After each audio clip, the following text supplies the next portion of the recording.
faraway desert where the sun blazes and the sands shift like waves, a tiny fairy named Aridella fell from the sky.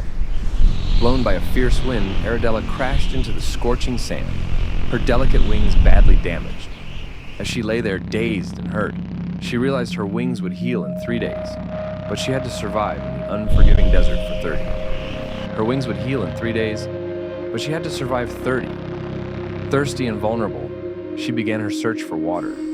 Following birds, she found a hidden spring, but it also attracted desert monsters. Aridella used her quick thinking to evade them, hiding in crevices and blending into the landscape with the help of her fading fairy dust. For food, Aridella sought out rare desert flowers, their nectar providing just enough sustenance. She discovered a patch of night-blooming cacti, whose blossoms opened under the cool cover of darkness.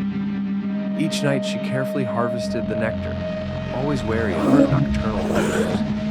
Her days were filled with the constant threat of danger. Sandstorms would arise without warning, forcing her to seek shelter in the shade of large rocks or beneath the thorny arms of towering cacti. She crafted a small shelter using cactus pads and stones, a modest but effective refuge from the sun and sand. Despite the harsh conditions, Aridella found moments of beauty in the desert. She marveled at the resilient plants and the stunning sunsets that painted the sky in hues of orange and purple. These moments gave her hope and strength to continue. As days turned into weeks, Aridella's survival skills sharpened. She learned to read the signs of approaching danger, such as the subtle shifts in the wind that signaled a sandstorm. She found comfort in the rhythm of the desert, in the way the landscape seemed to come alive in the cool of the night. One particularly harrowing night, a pack of sandwolves cornered her. With no place to hide, Aridella remembered the shimmering fairy dust she still had. Though nearly depleted, she used the last of it to create an illusion of herself running away in the opposite direction. The wolves chased her, leaving her safe but exhausted. Another time, she stumbled upon a scorpion nest. Instead of fleeing, Aridella observed the scorpions and learned their patterns, discovering they guarded a small pool of water. She waited until they were away, then quickly gathered water before they returned.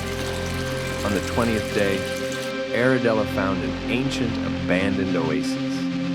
The water was murky, and the plants were dying, but it provided her with a temporary refuge. Here, she found a piece of polished obsidian, which she used as a mirror to reflect the sun's rays, creating signals that might attract help or deter predators. Finally, on the 30th day, as the sun began to set, Aridella's wings were fully healed.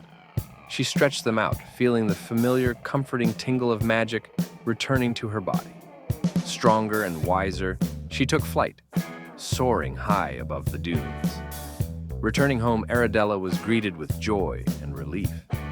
She shared her incredible tale of survival, imparting the lessons she learned about resilience, resourcefulness, and adaptability. Her fellow fairies were inspired by her courage and ingenuity. Aridella's story teaches us resilience, resourcefulness, adaptability, and finding strength in challenges. As Philippians 4:13 reminds us, I can do all things through Christ who strengthens me. Just like Aridella, we can overcome any challenge with faith and determination. Please like and subscribe.